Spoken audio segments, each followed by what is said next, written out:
Hi, I'm Billy Beck III from Billy Beck III Train Center. And today, I'm going to teach you how to gain weight and build muscle naturally. To help demonstrate some movements today, I brought in super trainer Brian Francis. Now, we're going to teach you 3 movements, what we call mass building movements. Now, basically, there are more than the 3 we're going to show you, but I want to demonstrate to you what the real purpose behind them is. They're compound movements which utilize a lot of muscles.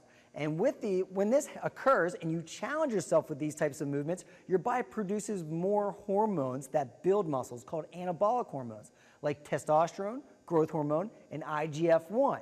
Now, the rep ranges to build muscle naturally will vary, but most of the time you want to stay between 6 and 12 repetitions. And that doesn't mean you can do 12 easily. It means that you are spitting and grunting to get to that number, and you challenge yourself to the point where you are fatigued. Now, the first movement we're going to go into is a basic barbell squat. You're going to stand with good posture. At no point will your back round.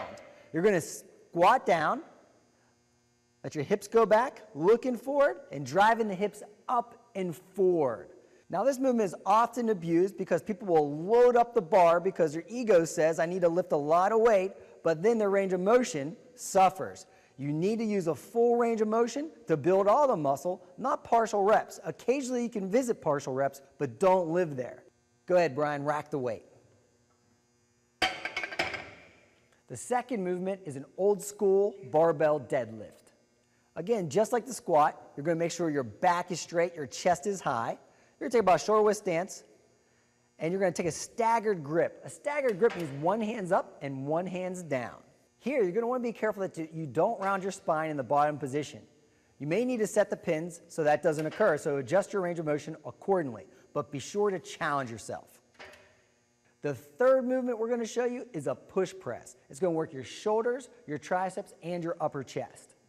To do the push press, you're going to pick up the barbell, hold it at chest height, and then you're going to initiate the movement with your hips. You're going to do a slight squat and power it overhead. Now, by doing it this way, you're going to be able to handle a heavier weight than normal, and thus overloading the muscles, creating a stimulus for the muscle then to grow when you put in the right nutrition, the amount of food, the right amount of food, and the right nutrients along with this, and get the proper amount of rest. This has been Billy Beck III, and this has been how to gain weight and build muscle naturally.